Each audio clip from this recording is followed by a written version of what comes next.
Bom dia, tudo bem já? Hoy, 1 de mayo 2024.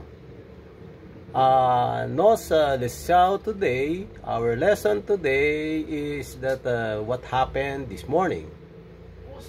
I brought one kitten. So, in Portuguese, this expression is "Eu trouxe gatinho."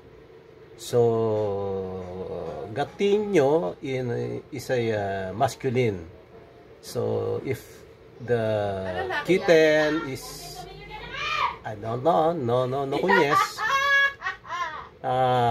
If it's female, you should use gatinha. So, we are very sorry, it is very noisy aqui, tem muito barulho aqui. Este bairro é bairro Embaixo. So, hasta luego. See you later. And for more lessons in Portuguese. And thank God.